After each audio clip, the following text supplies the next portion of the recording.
여러분, 오늘 이 영상을 끝까지 보시면 오늘 밤부터 달라지실 겁니다. 저녁만 되면 자동으로 긴장이 되시는 분들 계시죠?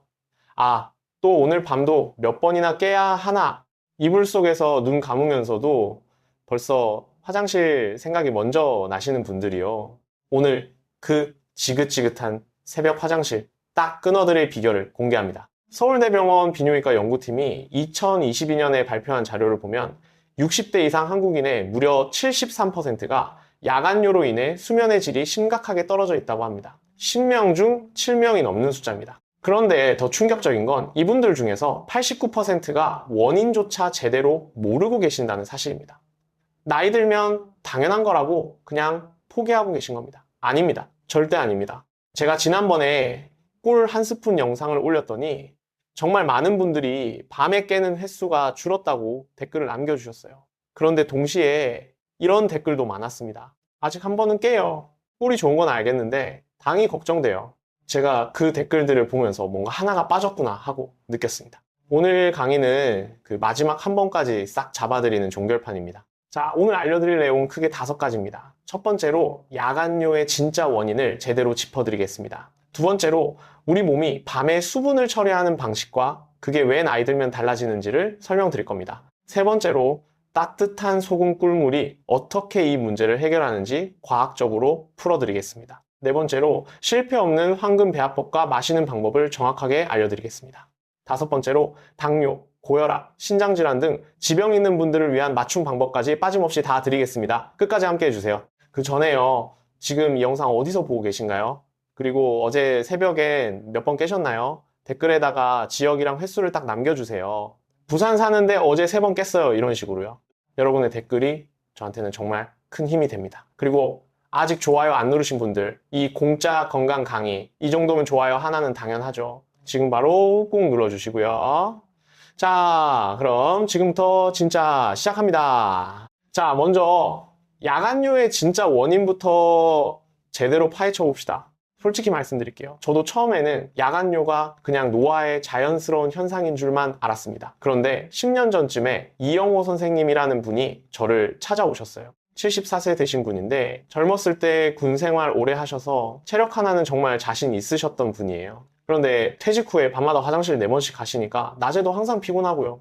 심지어 길을 걷다가 갑자기 화장실이 급해서 당황하신 적도 있다고 하셨어요. 그 체면에 얼마나 속상하셨겠어요. 제가 이 선생님 검사를 꼼꼼히 해봤더니 전립선이나 신장에는 큰 이상이 없었습니다. 그런데 한 가지가 확연하게 눈에 띄었어요. 몸 안에 전해질 균형이 완전히 무너져 있었습니다. 특히 나트륨과 칼륨의 비율이 심각하게 깨져 있었어요. 제가 그때 처방약 대신에 먼저 생활 습관을 바꿔보자고 말씀드렸습니다. 그게 오늘 제가 여러분께 알려드릴 바로 이 방법이었어요. 이영호 선생님, 지금은 어떻게 지내시는지 아세요? 78세, 지금도 매일 아침 공원에서 걸으십니다. 새벽 화장실 없어진 지 벌써 3년이 넘었고요. 본인이 직접 저한테 오셔서 이렇게 말씀하셨어요. 선생님, 이제 자다가 꿈도 꿉니다. 여러분, 꿈을 꾼다는 게 얼마나 중요한지 아세요? 깊은 수면에 들어가야 꿈을 꿉니다. 꿈을 꿨다는 이야기는 밤새 깊이 잘 잤다는 뜻이에요. 자, 그럼 도대체 왜 밤마다 화장실에 가게 되는 건지 원인부터 정확히 짚어드리겠습니다. 여러분은 아마 이렇게 생각하실 수 있어요. 물을 많이 마셔서 소변이 많이 생기는 거 아닌가요? 하고요. 물론 그런 경우도 있습니다. 근데 많은 분들이 저녁에 물을 거의 안 마시는데도 밤에 화장실을 2-3번씩 가신다고 하시잖아요. 이게 어떻게 된 일이냐? 여기에 3가지 핵심 원인이 있습니다. 첫 번째 원인은 항이뇨 호르몬의 약화입니다. 우리가 잠을 자는 동안 뇌에서는 바소프레신이라고 부르는 항이뇨 호르몬이 분비됩니다. 이 호르몬의 역할이 뭔가요? 쉽게 말하면 신장한테 이제 밤이니까 소변 만들지 마라, 야간 근무 없어도 된다 하고 명령을 내리는 겁니다. 낮에는 소변을 만들어도 되지만 밤에는 만들지 말라는 스위치를 꺼주는 역할이에요. 그런데 나이가 들면 이 호르몬 분비량이 뚝 떨어집니다. 대한비뇨기과학회 자료에 따르면 60대 이후에는 이 항이뇨 호르몬 분비량이 30대와 비교해서 최대 41%까지 줄어든다고 합니다. 명령을 내리는 대장이 힘이 빠지니까 부하 직원인 신장이 말을 안 듣고 밤에도 계속 소변을 만들어내는 거예요. 소변 공장이 야간에도 쉬지 않고 돌아가는 겁니다. 두 번째 원인은 방광 용적과 유연성의 감소입니다. 건강한 방광은 소변이 300에서 400ml 정도 찰 때까지 참을 수 있어요. 그런데 나이가 들면 방광벽의 근육이 뻣뻣해지고 유연성이 떨어집니다. 조금만 차도 가득 찬 것처럼 뇌가 잘못된 신호를 받게 돼요. 실제 소변량은 얼마 안 되는데도 화장실에 가고 싶다는 느낌이 오는 겁니다. 그런데 여기서 또 하나 중요한 게 있어요. 야간뇨 때문에 걱정이 되셔서 저녁부터 물을 한 모금도 안 드시는 분들이 꽤 계시더라고요. 이게 오히려 더 위험합니다. 물이 부족해지면 소변이 아주 진하고 독하게 농축됩니다. 그 독한 소변이 방광벽을 자극하니까 방광이 더 예민해지고 조금만 차도 비명을 지르면서 여러분을 잠에서 깨우게 됩니다. 반대로 걱정이 되셔서 맹물을 많이 드시는 분들도 계세요. 이것도 문제입니다. 60대가 넘으면 우리 몸의 세포들이 수분을 붙잡아두는 능력이 예전 같지 않아요. 밑 빠진 독에 물 붓기라고 들어온 물이 세포에 흡수되지 못하고 바로 방광으로 내려갑니다. 그러니까 물을 안 마셔도 문제, 많이 마셔도 문제인 이 상황. 해결책은 딱 하나입니다. 물을 내 몸세포 안에 가두는 기술이 필요합니다. 세 번째 원인이 가장 많이 모르시는 부분인데요. 바로 전해질 불균형입니다. 우리 몸의 세포들이 수분을 제대로 머금고 있으려면 나트륨과 칼륨이 정교하게 균형을 이뤄야 합니다. 이 균형이 무너지면 세포가 물을 붙잡지 못하고 소변으로 줄줄 흘려보내 버립니다. 질병관리청이 2021년에 발표한 데이터를 보면 65세 이상 한국 노인의 62%가 만성적인 전해질 불균형 상태에 있다고 합니다. 10명 중 6명이 넘는 숫자예요. 이게 야간뇨에 숨겨진 가장 큰 원인인데 대부분 모르고 계시는 겁니다. 자, 지금까지 세 가지 원인을 말씀드렸습니다. 정리해 드릴게요. 첫째, 항이뇨 호르몬이 줄어서 밤에도 신장이 소변을 계속 만들어내고요. 둘째, 방광 유연성이 떨어져서 조금만 차도 화장실이 가고 싶어지고요. 셋째, 전해질 불균형으로 수분이 세포에 머물지 못하고 방광으로 직행합니다. 이 세 가지가 복합적으로 작용하는 겁니다. 나이 탓이 아니에요. 원인을 알면 해결할 수 있습니다. 자, 이제 따뜻한 소금 꿀물이 이 세 가지 문제를 어떻게 해결하는지 설명드릴게요. 이게 정말 놀라운 부분입니다. 어떻게 쉽게 설명드릴까요? 먼저 항이뇨 호르몬 문제부터요. 꿀의 역할이 바로 여기에 있습니다. 우리가 잠을 자는 동안 뇌는 여전히 일을 합니다. 특히 항이뇨 호르몬을 만들고 분비하려면 포도당이라는 연료가 있어야 해요. 그런데 빈속으로 잠자리에 들면 뇌의 연료가 부족해집니다. 배터리가 방전된 것처럼요. 에너지가 없으니까 호르몬 생산이 줄어들고 그러면 신장이 야간에도 소변을 계속 만들어내는 겁니다. 꿀의 천연 포도당과 과당은 뇌가 밤새 배고프지 않도록 연료를 공급해줍니다. 그냥 설탕과 다른 점이 있어요. 설탕은 혈당을 급격히 올리고 빠르게 소모돼버리지만 꿀은 다양한 당 성분이 복합적으로 서서히 소화되면서 밤새 일정하게 뇌에 에너지를 공급합니다. 뇌가 배부르니까 항이뇨 호르몬을 제대로 만들 수 있고 그러면 신장이 야간 소변 생산을 자동으로 줄이게 됩니다. 이걸 우리 몸에 비유해서 설명드릴게요. 공장 사장님이 바로 우리 뇌예요. 야간에는 공장 문 닫아라 라고 명령을 내려야 하는데 사장님이 배가 고파서 힘이 없으면 명령을 제대로 못 내립니다. 꿀은 사장님한테 저녁 식사를 챙겨드리는 것과 같은 역할을 해요. 사장님이 배부르면 야간 작업 중지 명령을 확실하게 내릴 수 있게 됩니다. 두 번째로 방광 유연성 문제입니다. 따뜻한 물이 여기서 핵심 역할을 합니다. 우리 몸은 따뜻한 온기를 느끼면 부교감신경이 활성화됩니다. 부교감신경이 뭔가요? 쉽게 말하면 이제 쉬어도 된다, 긴장 풀어라 하는 신호를 온몸에 보내는 신경체계예요. 교감신경이 전투 모드라면 부교감신경은 휴식 모드입니다. 부교감신경이 켜지면 몸 전체 근육이 이완됩니다. 방광도 근육으로 이루어진 장기입니다. 따뜻한 물을 마시면 방광 근육도 덩달아 이완되면서 소변이 좀 더 찰 때까지 참을 수 있는 능력이 생기게 됩니다. 뻣뻣했던 방광이 좀 더 유연해지는 거예요. 왜 자기 전에 따뜻한 샤워를 하라는 말이 있는지 아세요? 바로 같은 원리입니다. 몸이 따뜻하게 이완되면 방광 근육도 이완되고 예민해졌던 방광이 느긋해지면서 아침까지 충분히 참을 수 있게 됩니다.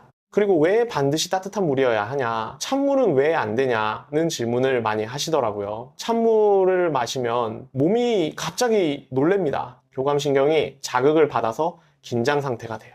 그러면 방광도 덩달아 긴장하고 더 예민해져서 오히려 화장실을 더 자주 가고 싶어질 수 있어요. 반드시 손으로 컵을 잡았을 때 기분 좋게 따뜻한 온도여야 합니다. 40도에서 50도 사이예요. 세 번째로 전해질 불균형 문제입니다. 바로 이걸 해결하는 게 소금의 역할입니다. 여기서 아마 이런 생각 드시는 분 계실 거예요. 선생님, 소금 많이 먹으면 혈압 올라가고 몸 붓는다고 들었는데 소금물을 마시라는 게 말이 됩니까? 하고요. 이해합니다. 저도 처음에 이 원리를 설명드릴 때 의아해 하시는 분들이 많아요. 그런데 라면이나 짠 음식을 먹는 것과 제가 말씀드리는 소금 한 꼬집은 완전히 다른 이야기입니다. 라면처럼 짠 음식을 먹으면 한꺼번에 나트륨이 폭탄처럼 들어와서 혈액이 짜지게 됩니다. 우리 몸이 이걸 희석하려고 세포 속 수분을 끌어당기니까 얼굴이 붓고 혈압이 오르는 거예요. 제가 말씀드리는 소금 한 꼬집은 전혀 다릅니다. 우리 혈액은 항상 0, 9% 정도의 나트륨 농도를 유지해야 합니다. 맹물만 마시면 이 농도가 희석되어 버려요. 그러면 우리 몸이 어떻게 반응하냐면 어이구 혈액이 너무 싱거워졌어. 이 물을 빨리 내보내야 해 하면서 들어온 수분을 방광으로 바로 내려보냅니다. 반면에 소금 한 꼬집을 넣으면 혈액 농도가 딱 맞게 유지됩니다. 우리 몸이 이 물은 농도가 많네. 버리지 말고 세포에 잘 저장하자 하고 판단을 하게 돼요. 결국 방광으로 내려가는 수분량이 물리적으로 확 줄어드는 겁니다. 콩팥 입장에서는 밤새 물 빼내느라 잔업을 할 필요가 없으니 얼마나 고맙겠어요. 그리고 꿀과 소금이 만났을 때 특별한 시너지 효과가 생겨요. 꿀의 에너지가 뇌까지 잘 전달되려면 전해질의 도움이 반드시 필요합니다. 소금이 없으면 당분이 세포 속으로 효율적으로 흡수되기가 어렵거든요. 꿀이 배우라면 소금은 그 배우가 들어오는 레드카펫이에요. 소금이 먼저 길을 닦아야 꿀이 제 역할을 200% 할 수 있습니다. 꿀만 드셨을 때 효과가 조금 있었는데 아직 한 번은 깬다 하셨던 분들 바로 이 소금이 빠져서 그랬을 가능성이 높습니다. 오늘부터 소금 한 꼬집만 추가하시면 됩니다. 하버드 의과대학 노화 연구팀이 2020년에 발표한 논문에서도 비슷한 원리를 다뤘습니다. 수면 전소량의 전해질 보충이 야간 요량을 평균 1.9배 줄여준다는 연구 결과가 있었어요. 개인차는 있지만 원리는 과학적으로 충분히 뒷받침이 됩니다. 자, 이제 실제로 어떻게 만들고 어떻게 마시는지 아주 구체적으로 알려드리겠습니다. 어렵지 않아요. 집에 있는 것들로만 됩니다. 준비물은 딱 3가지입니다. 물, 꿀, 소금. 이게 전부예요. 첫 번째, 물입니다. 40도에서 50도 사이에 따뜻한 물, 150ml. 종이컵으로 하면 한 컵보다 약간 적은 양이에요. 온도 맞추기 어려우시면 이렇게 하세요.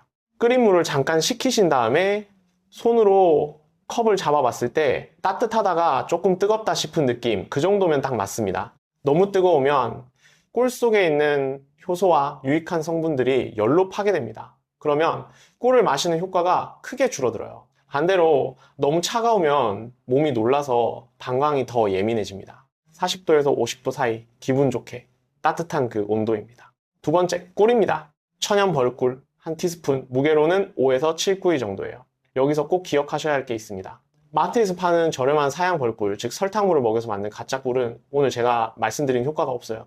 반드시 천연 꿀이어야 합니다. 천연 꿀 구별법을 알려드릴게요. 꿀 제품 라벨 뒷면을 보시면 탄소 동위원 소비라는 항목이 있습니다. 이 숫자가 마이너스 20보다 더 낮은 숫자, 예를 들어 마이너스 23이나 마이너스 24로 적혀 있어야 벌이 직접 꽃에서 채취한 진짜 천연 꿀이라는 증거입니다. 이것만 확인하시면 됩니다. 집에 이미 꿀이 있으시면 라벨을 한번 확인해 보세요. 꿀 종류는 어떤 게 좋냐고요? 아카시아 꿀, 자파꿀, 밤꿀 모두 좋습니다. 그 중에서 밤꿀은 색이 진하고 맛이 약간 쌉쌀한데 미네랄이 특히 풍부해서 신장 기능을 돕는데 아주 좋습니다. 맛보다 효과가 우선이다 하시는 분들은 밤꿀을 추천해요. 맛이 부드러운 걸 원하시면 아카시아나 자파꿀을 고르시면 됩니다. 그리고 꿀은 한 티스푼이에요. 더 많이 드신다고 더 좋은 게 절대 아닙니다. 오히려 혈당이 급격히 올라서 새벽에 잠이 깰 수 있어요. 딱 한 티스푼만 기억하세요.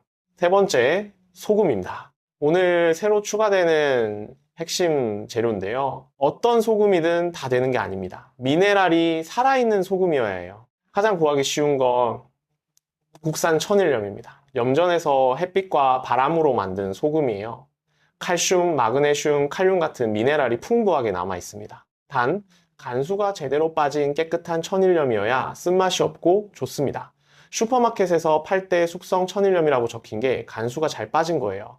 집에 죽염이 있으신 분들도 좋습니다. 대나무통에 소금을 넣고 고온에서 구우면서 항산화 성분이 더 높아지거든요. 몸속 염증 수치가 걱정되시는 분들한테는 죽염이 특히 좋아요. 히말라야, 핑크솔트도 괜찮습니다. 셋 중에서 집에 있는 것을 쓰시면 됩니다. 단 꽃소금이나 맛소금은 안 됩니다. 이건 미네랄을 제거하고 정제한 소금이라서 오늘 말씀드리는 효과가 나오질 않아요. 반드시 천일염, 죽염, 히말라야 소금 중에서 선택하세요. 소금은 얼마나 넣냐고요? 엄지와 검지로 소금을 살짝 집었을 때 잡히는 아주 적은 양 딱 한 꼬집입니다. 무게로는 0.3에서 0.5기 정도예요. 정말 아주 조금이에요. 이보다 많이 넣으시면 오히려 역효과가 납니다. 혈압이 올라가고 신장에 부담이 될 수 있어요. 한 꼬집만 기억하세요. 자, 이제 만드는 순서입니다. 순서가 중요합니다. 먼저 따뜻한 물을 컵에 담습니다. 그 다음 소금 한 꼬집을 넣고 완전히 녹여주세요. 소금이 다 녹은 걸 확인한 뒤에 마지막으로 꿀 한 티스푼을 넣고 저어줍니다. 소금 먼저, 꿀은 마지막입니다. 왜 이 순서가 중요한지 설명드릴게요. 꿀을 먼저 넣으면 꿀의 끈끈한 성분이 소금이 녹는 걸 방해합니다. 또 꿀은 열과 화학 변화에 예민해서 소금을 나중에 넣고 세게 저으면 꿀 속 효소가 파괴될 수 있어요. 소금이 먼저 녹아서 레드카펫을 깔아놓은 다음에 꿀이 주인공으로 입장하는 방식이 맞습니다. 이것만 기억하세요. 소금 먼저, 꿀은 나중. 이 순서만 지키시면 됩니다. 자, 완성됐습니다. 그럼 언제 마시냐? 잠자리에 들기 딱 30분에서 40분 전입니다. 너무 일찍 마시면 새벽에 효과가 약해지고 너무 늦게 마시면 소화기관이 쉬질 못해서 오히려 잠을 설칩니다. 30분에서 40분 전, 이 시간이 골든타임이에요. 마시는 방법도 중요합니다. 절대로 한 번에 벌컥벌컥 마시지 마세요. 방광이 갑자기 놀라서 오히려 소변을 만들어 버릴 수 있어요. 이 150ml를 최소 5분에 걸쳐서 7번에서 8번에 나눠서 천천히 드셔야 합니다. 한 모금 입에 머금고 혀 밑에서 살짝 굴리면서 흡수시킨다는 느낌으로 드세요.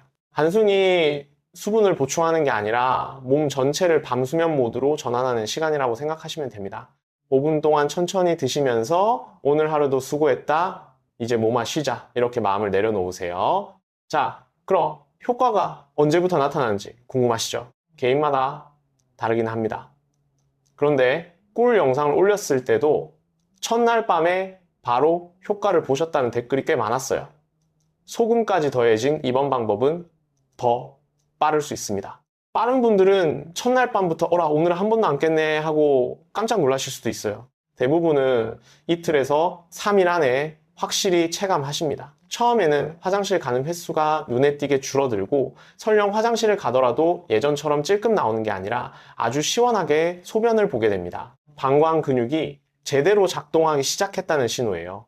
일주일이 지나면 아침의 질 자체가 달라집니다. 밤에 푹 자니까 아침에 일어났을 때 얼굴 붓기가 빠져있고 눈이 맑아지는 걸 느끼실 거예요. 내가 밤새 배고프지 않게 숙면을 취했으니까 머리도 맑고 기운이 넘치실 겁니다. 한 달이 지나면 이게 완전히 습관이 됩니다. 따로 신경 쓰지 않아도 자연스럽게 밤에 통잠을 자게 되시는 분들이 많아요. 홍파 기능이 회복되면서 낮에도 소변이 더 규칙적으로 나오고 전반적인 몸 상태가 좋아지는 걸 느끼실 겁니다. 제가 여러분한테 숙제를 하나 내드릴게요. 오늘 밤부터 딱 일주일만 소변 일기를 써보세요. 어렵게 생각하지 마세요. 핸드폰 메모장에다가 날짜와 몇 번 깼는지만 기록하시면 됩니다. 어제는 3번, 오늘은 2번, 내일은 1번, 이렇게 숫자가 줄어드는 걸 눈으로 직접 확인하면 우리 뇌가 변화를 인식하고 더 빨리 좋아집니다. 효과 보셨다면 절대 혼자만 알고 계시지 마세요. 이틀째인데 한 번도 안 깼어요 하고 댓글로 꼭 자랑해 주세요.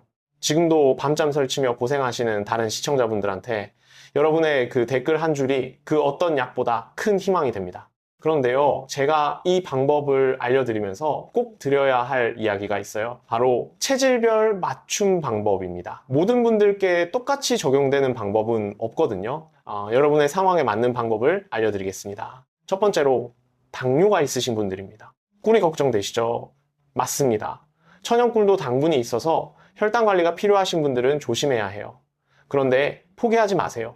꿀 없이도 이 방법을 쓸 수 있습니다. 당뇨 있으신 분들은 꿀 대신에 아몬드 7알을 드세요. 아몬드 7알에는 약 50mg의 마그네슘이 들어있습니다. 마그네슘이 뭔 역할을 하냐면요, 근육을 이완시키는 미네랄입니다. 방광도 근육이니까 방광 근육에도 이완 효과를 줘요. 또 아몬드의 건강한 지방 성분이 밤새 혈당을 안정적으로 유지해줍니다. 방법은 이렇게 하세요. 제가 알려드린 따뜻한 소금물 한 잔을 먼저 5분에 걸쳐 천천히 드신 뒤에 아몬드 7알을 가루가 될 때까지 꼭꼭 씹어서 드시는 겁니다. 소금물이 수분을 붙잡아주고 아몬드가 방광 근육을 진정시키면서 혈당까지 잡아주니까요. 꿀을 못 드신다고 서운해하지 마세요. 아몬드와 소금물의 조합도 야간뇨를 잡는데 아주 강력한 방법입니다. 두 번째로 고혈압이 있으신 분들입니다. 소금이 걱정되시는 분들이 계실 거예요. 사실 아까 말씀드렸듯이 한 꼬집 0.3에서 0.5기의 아주 미세한 양은 혈압에 영향을 미치기엔 정말 적은 양입니다. 그러나 처음 시작하실 때는 일단 소금 없이 꿀만 먼저 드셔보시기를 권합니다. 꿀 한 티스푼을 따뜻한 물에 타서 일주일 드셔보시면서 몸의 반응을 먼저 살피세요. 그 후에 소금을 아주 조금씩 추가하시는 게 안전합니다.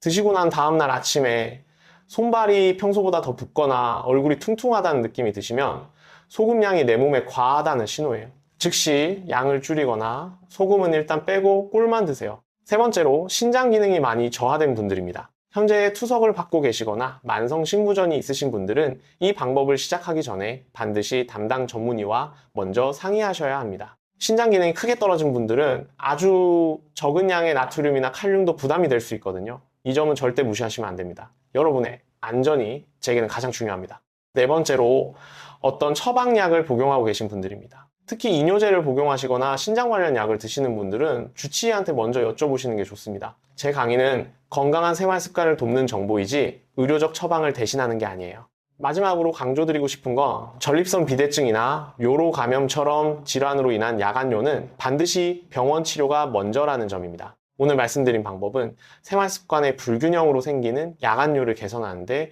도움을 드리는 거예요. 자, 여기서 잠깐 더 말씀드리고 싶은 게 있어요. 여러분 중에 이런 분들 계시죠? 아이고, 그거 해봤어요. 이것저것 다 해봤는데 다 소용없었어요 하고 이미 포기하신 분들이요. 사실 그 마음이 이해됩니다. 저도 이렇게 말씀드리면 이게 무슨 큰 효과가 있겠어 하고 반신반의 하시는 분들이 계실 거라는 거 알아요.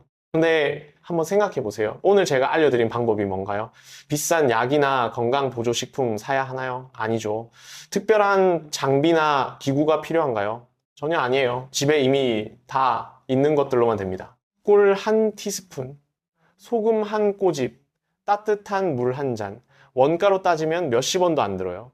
그리고 해서 안 되더라도 잃을 게 없어요. 일주일만 해보세요. 일주일 동안 매일 저녁 잠자기 30분에서 40분 전에 따뜻한 소금 꿀물 한 잔, 그게 전부예요. 그 일주일 후에 새벽 화장실 횟수가 줄어들었다면 그때 계속 하시면 됩니다. 자식한테 짐이 될까봐 혼자 속으로만 고생하고 계신 분들 더 이상 참지 않으셔도 됩니다. 우리가 젊었을 때 자식들 키우느라 내 건강은 뒤로 미뤘잖아요. 이제 우리 차례입니다. 손주들과 오래 건강하게 지내시려면 지금부터 챙기셔야 합니다. 이 간단한 방법 하나부터 시작하세요. 그리고 또 하나, 야간뇨 외에 콩팥 건강을 위해서 일상생활에서 챙겨야 할 것들을 몇 가지만 더 말씀드릴게요. 오늘 배우신 소금 꿀물과 함께 하시면 효과가 더 좋습니다. 첫 번째로 낮 동안 수분 섭취 습관을 바꿔보세요. 물을 오전에 집중적으로 드시는 게 좋습니다. 아침에 일어나셔서 공복에 따뜻한 물 한 잔부터 드세요. 맹물이에요. 이때는 소금 꿀물이 아니라 그냥 따뜻한 물입니다. 오전 중에 물을 자주 조금씩 드시고 오후 2시 이후에는 서서히 줄여나가시는 게 좋습니다. 저녁 6시 이후에는 물 섭취를 많이 줄이세요. 단 아예 안 드시면 소변이 독해진다고 말씀드렸죠. 그래서 저녁에는 오늘 알려드린 소금 꿀물 딱 150ml 정도면 충분합니다. 이 정도는 드셔야 해요. 아예 아무것도 안 드시는 게 아닙니다. 두 번째로 저녁 식사 시간을 앞당겨 보세요.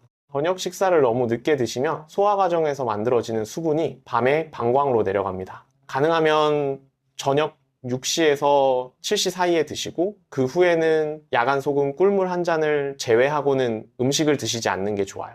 국이나 찌개는 저녁보다 점심에 드시는 게 좋습니다. 탕 종류는 수분이 많아서 밤에 화장실을 더 자주 가게 만들 수 있어요. 점심에 드시면 낮 동안 소화가 다 되니까 밤에 영향이 없어요. 세 번째로 자기 전 소변을 완전히 비우는 습관을 들이세요. 잠자리에 들기 바로 전에 한번 화장실을 다녀오세요. 이때 중요한 게 있어요. 서두르지 마세요. 천천히 방광을 완전히 비운다는 느낌으로 끝까지 다 내보내세요. 급하게 끊고 나오면 방광에 잔뇨가 남아서 금방 또 가고 싶어집니다. 그리고 소변을 볼 때 너무 힘을 주지 마세요. 특히 남성분들 전립선에 무리가 가거든요. 편안하게 자연스럽게 흘러나오도록 기다리세요. 그게 훨씬 더 방광과 전립선 건강에 좋습니다. 네 번째로 따뜻한 족욕이나 반신욕도 도움이 됩니다. 자기 30분에서 1시간 전에 따뜻한 물에 발을 담그는 족욕을 하시면 혈액순환이 좋아지면서 몸이 전체적으로 이완됩니다. 20분 정도면 충분해요. 이때 물 온도는 40도 전후가 적당합니다. 뜨거울수록 좋다고 너무 뜨겁게 하시면 심장에 부담이 갈 수 있어요. 따뜻하게 편안한 온도로 하세요. 발이 차가운 분들한테는 특히 더 효과적이에요. 발이 차면 혈액순환이 안 되는 거거든요. 족욕으로 발을 따뜻하게 해주면 전신 혈액순환이 좋아지고 방광 근육도 이완되는 효과가 있습니다. 오늘 말씀드린 소금 꿀물과 함께 족욕까지 하시면 시너지 효과가 있어요. 다섯 번째로 이것만은 피하세요.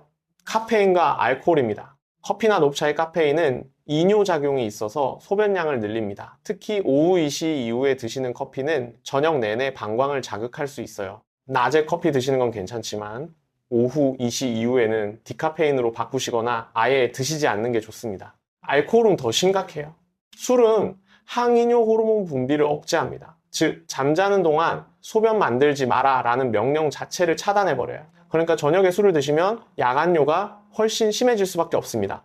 또 알코올이 분해되면서 수분을 많이 필요로 하기 때문에 밤에 목도 마르고 소변도 많아집니다. 잠깐, 저도 압니다. 저녁에 소주 한 잔은 우리 세대에게 낙이잖아요. 완전히 끊으라는 게 아닙니다. 단, 야간뇨가 심하신 동안만큼은 저녁 술을 줄여보세요. 그것만 해도 첫날 밤부터 차이가 납니다. 자, 이제 오늘 강의를 마무리할 시간이 됐네요. 오늘 말씀드린 내용 다시 한번 정리해 드리겠습니다. 야간뇨의 핵심 원인은 세 가지입니다. 항이뇨, 호르몬 감소, 방광, 유연성, 저하, 전해질, 불균형, 나이 탓이 아닙니다. 이를 해결하는 따뜻한 소금 꿀물 만드는 법 기억하시죠? 40도에서 50도 따뜻한 물 150ml 파스는 소금 한 꼬집을 먼저 녹이고 마지막에 천연꿀 한 티스푼을 넣습니다. 소금 먼저, 꿀은 나중이에요. 잠자기 30분에서 40분 전에 5분에 걸쳐 천천히 드세요. 당뇨 있으신 분들은 꿀 대신 아몬드 1구발로 대체하시고요. 고혈압 있으신 분들은 꿀만 먼저 일주일 드셔보신 후 소금을 조금씩 추가하세요. 신장 기능이 많이 저하되신 분들은 반드시 전문의 상담 후에 시작하세요. 일상 습관도 함께 바꾸시면 더 좋아요. 낮에 수분을 충분히, 저녁은 줄이고 저녁 식사 시간은 6시에서 7시 사이로, 자기 전에 소변 완전히 비우고 족욕으로 몸 이완시키고, 오후 2시 이후 카페인과 알코올은 피하세요. 기억하실 것은 딱 하나입니다. 오늘 밤부터 딱 일주일만 실천해보세요. 우리 몸은 정직합니다. 여러분이 챙겨주면 반드시 반응을 합니다. 자식들한테 짐이 될까봐, 걱정 끼칠까봐 혼자 참고 계신 분들, 그 마음 정말 잘 압니다. 우리 세대가 다 그렇게 살아왔잖아요. 그런데 이제는 여러분 차례입니다. 건강해야 손주들 얼굴도 오래 볼 수 있고 가족들과 오래 함께 할 수 있어요. 오늘 배운 이 간단한 방법 하나부터 시작하세요. 주변에 밤마다 화장실 때문에 고생하시는 분들이 계시면 이 영상을 꼭 공유해주세요. 우리 함께 건강해집시다. 영상이 도움이 되셨다면 좋아요와 구독 부탁드립니다. 여러분의 응원 한 번이 제가 더 깊이 연구하고 더 좋은 정보를 가져오는 가장 큰 원동력이 됩니다. 댓글에다가 오늘부터 실천합니다 라고 딱 선포해 주시면 더욱 좋겠습니다. 자, 오늘도 긴 시간 함께 해주셔서 진심으로 감사합니다. 오늘 밤은 화장실 걱정 없이 꿈도 꾸지 않고 아침까지 푹 주무시길 바랍니다. 건강하세요. 그런데 여러분, 오늘 강의를 마치기 전에 꼭 말씀드리고 싶은 게 하나 더 있습니다. 야간뇨가 심하신 분들 중에 실제로는 다른 숨겨진 원인이 있는 경우가 있어요. 오늘 알려드린 방법을 충실히 실천하고 계신데도 한 달이 지나도 전혀 개선이 없다면 반드시 한 번은 병원에 가셔야 합니다. 어떤 경우에 병원을 꼭 가셔야 하냐면요. 첫째, 밤에 화장실을 3번 이상 가시는데 물을 별로 안 마셨는데도 소변량이 아주 많다면요. 이건 당뇨병의 신호일 수 있습니다. 당뇨가 있으면 혈당이 높아진 혈액을 희석하려고 몸이 계속 소변을 만들어냅니다. 둘째, 소변을 볼 때 타는 느낌이나 통증이 있다면 요로 감염을 의심해야 합니다. 요로 감염은 생활 습관 개선으로는 낫지 않아요. 반드시 항생제 치료가 필요합니다. 셋째, 남성분들 중에 소변이 잘 안 나오거나 힘을 줘야 나오거나 소변 줄기가 가늘어진 경우라면 전립선 비대증을 확인해야 합니다. 전립선이 커지면 요도를 눌러서 소변이 방광에서 잘 못 빠져나가요. 그러면 방광에 잔뇨가 항상 남아있으니까 금방 또 가고 싶어지는 겁니다. 넷째, 여성분들 중에 기침하거나 웃을 때 소변이 조금씩 새는 분들이 계세요. 이건 복압성 요실금이라는 건데요. 골반 근육이 약해져서 생기는 겁니다. 이것도 병원에서 제대로 치료를 받으셔야 해요. 오늘 말씀드린 방법으로 충분히 좋아지실 수 있어요. 그런데 한 달 열심히 하셨는데도 변화가 없다면 내 몸이 다른 도움을 원하는 신호라고 생각하시고 전문의를 꼭 만나주세요. 자, 그리고 콩팥 건강에 관해서 조금 더 말씀드릴게요. 야간뇨와 콩팥은 아주 깊은 관계가 있거든요. 우리 콩팥, 즉 신장이 하루에 얼마나 열심히 일하는지 아세요? 혈액 전체가 하루에 약 40번 콩팥을 통과합니다. 그 과정에서 노폐물을 걸러내고 필요한 영양소는 다시 혈액으로 되돌려 보냅니다. 정수기 필터 역할을 하루에 40번씩 하는 거예요. 근데 콩팥 기능이 떨어지면 어떻게 될까요? 노폐물이 제대로 걸러지지 않아서 혈액이 탁해집니다. 그러면 몸이 이 탁한 혈액을 정화하려고 더 많은 소변을 만들어내려고 해요. 밤에도 쉬지 않고요. 이게 야간뇨가 심해지는 또 하나의 이유입니다. 콩팥 건강 상태를 집에서 간단하게 확인하는 방법을 알려드릴게요. 아침에 일어나서 가장 첫 번째 소변을 보세요. 이 소변 색깔을 확인하시면 됩니다. 소변 색깔이 아주 진한 갈색이나 오렌지색이면 수분이 많이 부족한 겁니다. 소변이 너무 농축된 거예요. 반대로 소변 색깔이 완전히 투명에 가까운 물색이면 전해질이 너무 희석된 거라 역시 좋지 않아요. 가장 이상적인 소변 색깔은 연한 노란색입니다. 옅은 레몬색이라고 생각하시면 돼요. 이 색이 나오면 몸의 수분 균형이 잘 맞는다는 신호입니다. 소변 냄새도 확인해 보세요. 건강할 때는 소변 냄새가 그렇게 강하지 않아요. 그런데 소변 냄새가 매우 독하고 강하면은 콩팥이 노폐물을 충분히 걸러내지 못하고 있다는 신호일 수 있습니다. 충분한 수분 섭취가 필요한 거예요. 소변에 거품이 많이 생기는 경우는 어떨까요? 가끔은 정상인데요. 거품이 아주 많이 생기고 오래 지속된다면 단백질이 소변으로 새고 있다는 신호일 수 있어요. 이건 콩팥 기능이 저하됐을 때 나타나는 증상입니다. 이런 경우는 꼭 병원에 가셔서 신장 기능 검사를 받아보세요. 그럼 콩팥을 건강하게 유지하기 위해서 일상에서 어떻게 하면 좋을까요? 가장 중요한 건 물을 규칙적으로 드시는 겁니다. 한꺼번에 많이 드시지 말고 조금씩 자주 드세요. 하루에 1.5에서 2리터 정도를 목표로 하시면 됩니다. 커피나 음료수는 포함이 안 되고요. 순수한 물을 말하는 거예요.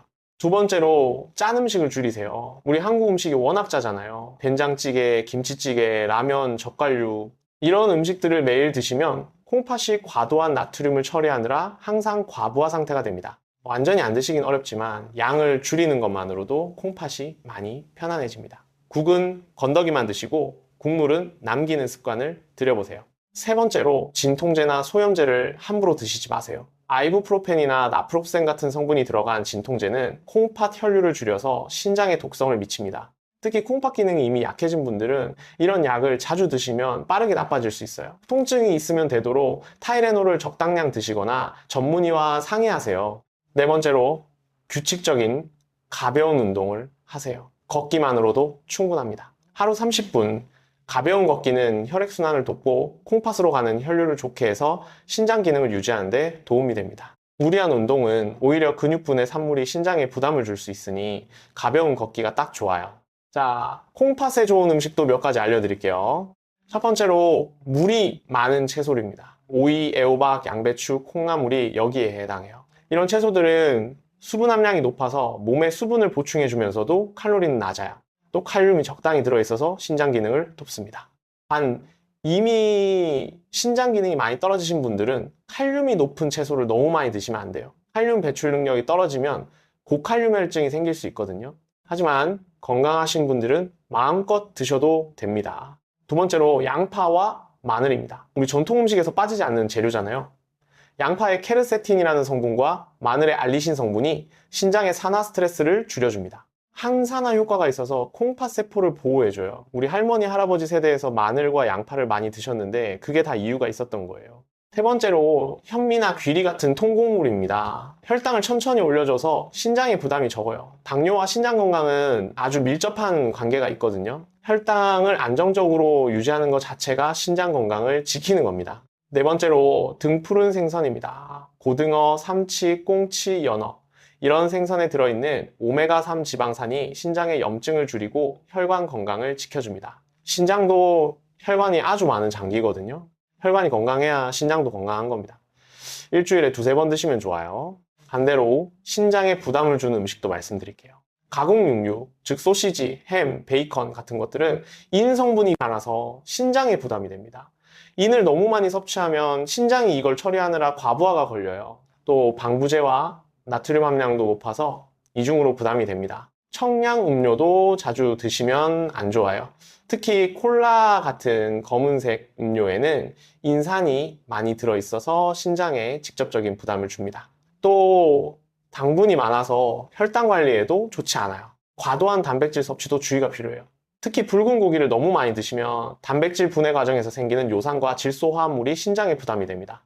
단백질을 완전히 안 드시라는 게 아니라 적당량을 드시는 게 중요해요. 자, 마지막으로 하나 더 말씀드릴게요. 수면 그 자체에 대한 이야기입니다. 야간뇨 때문에 잠을 못 자는 것도 문제지만 사실 수면의 질이 나쁘면 야간뇨가 더 심해지는 악순환이 있어요. 잠을 못 자면 스트레스 호르몬인 코르티솔이 높아집니다. 코르티솔은 항이뇨 호르몬 분비를 방해해요. 그러니까 잠을 못 잔 다음 날 밤에 또 야간뇨가 심해지는 악순환이 계속되는 겁니다.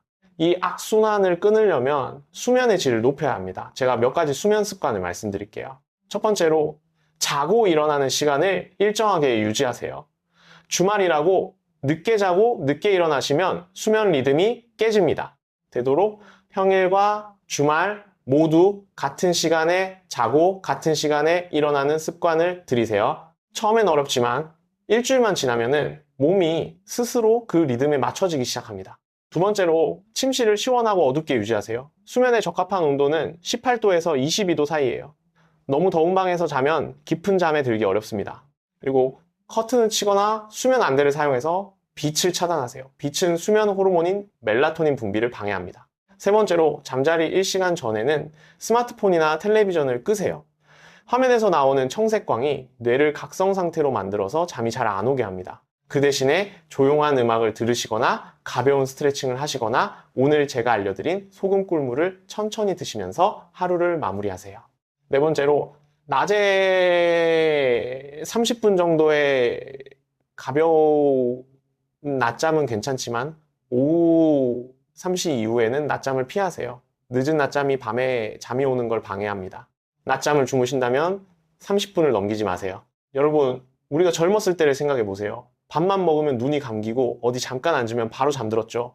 그런데 지금은 왜 잠이 이렇게 어려워졌을까요? 노화로 인해 수면 구조가 달라졌기도 하지만 살면서 쌓인 스트레스와 생활 습관의 변화가 수면을 어렵게 만든 거예요. 그래도 희망이 있습니다. 오늘 말씀드린 것들 하나씩 실천해 가시면 분명히 달라집니다. 제가 수많은 환자분들을 봐왔는데요. 생활 습관을 조금씩 바꾸신 분들이 몇 달 후에 오셔서 이제 아침에 일어나는 게 즐거워요 하고 말씀하실 때 그게 제가 이 일을 계속하는 이유입니다. 자, 이제 정말 마무리할 시간입니다. 오늘 배운 거 딱 3가지만 기억하세요. 첫째, 야간뇨는 나이 탓이 아닙니다. 원인이 있고 해결 방법이 있어요. 둘째, 따뜻한 소금 꿀물 한 잔이 항이뇨 호르몬을 살리고 방광을 이완시키고 수분을 세포 안에 가두어 줍니다. 소금 한 꼬집 먼저, 꿀 한 티스푼 나중에, 잠자기 30분에서 40분 전에 5분에 걸쳐 천천히. 셋째, 콩팥을 지키는 건 오늘 당장 실천할 수 있는 작은 습관들에서 시작합니다. 낮에 충분히 마시고 저녁엔 줄이고 짠 음식은 조금씩 줄이고 가볍게 걷고 우리 함께 건강해집시다. 손주들이 할머니, 할아버지 왜 그렇게 건강해 보여요? 하고 물어볼 때 빙그레 웃으며 비결을 알려주실 수 있으면 좋겠습니다. 그 모습이 제가 여러분께 바라는 그림입니다. 도움이 되셨다면 좋아요와 구독 꼭 눌러주세요. 더 많은 건강 정보로 찾아뵙겠습니다. 우리 지식한상 가족 여러분, 오늘도 정말 감사합니다. 건강한 하루 되시길 바랍니다. 그런데 여러분, 오늘 제가 말씀드린 것들을 들으시면서 이런 생각 드신 분들도 계실 거예요. 그거 다 알고 있었는데 알면서도 못하는 게 문제야 하고요. 맞아요. 알면서도 못하는 경우가 더 많죠. 오늘은 왜 우리가 알면서도 못하는지 그리고 어떻게 하면 오래 실천할 수 있는지도 잠깐 말씀드릴게요.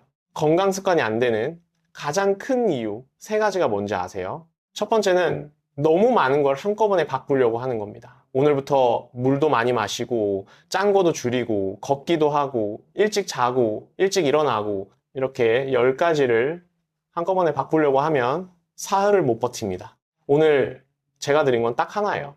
잠자기 30분에서 40분 전에 따뜻한 소금 꿀물 한 잔, 이것 하나만 먼저 시작하세요. 두 번째는 효과가 바로 안 보인다고 포기하는 겁니다. 어제 마셨는데 오늘도 똑같이 2번 깼어요 하고 하루 만에 포기하시는 분들이 계세요. 이틀에서 사흘 동안 꾸준히 하셔야 변화가 옵니다. 제 경험상 3일이 첫 번째 고비예요. 3일만 버티시면 그 다음은 수월합니다. 세 번째는 빠뜨리면 다시 처음부터 해야 한다는 강박입니다. 오늘 깜빡하고 안 마셨어요. 아, 오늘 망쳤다. 이렇게 생각하시는 분들이 계세요. 아닙니다. 오늘 빠뜨렸으면 내일부터 다시 하시면 됩니다. 완벽하게. 하루도 빠짐없이 하려고 강박을 갖지 마세요. 일주일에 닷새만 하셔도 충분히 효과가 납니다. 건강 습관은 마라톤입니다. 빠르게 달려서 일주일 만에 끝내는 게 아니라 느리더라도 꾸준히 몇 달, 몇 년을 이어가는 게 중요해요. 제가 이 방법을 권해드렸다가 몇 달 후에 다시 오신 분들 이야기를 해드릴게요. 광주에 사시는 박정숙 선생님이라는 분이 계세요. 71세이신데요. 처음 오셨을 때 밤에 화장실을 4번씩 가신다고 하셔서 정말 힘드셨거든요. 낮에도 졸리고 기운이 없으셔서 사실 손주들이 놀러와도 제대로 놀아줄 수가 없었다고 하셨어요. 그게 너무 서운하셨대요. 제가 오늘 알려드린 방법을 권해드렸고요. 선생님이 정말 열심히 하셨어요. 딱 일주일 후에 전화가 왔는데 2번으로 줄었어요 하시더라고요.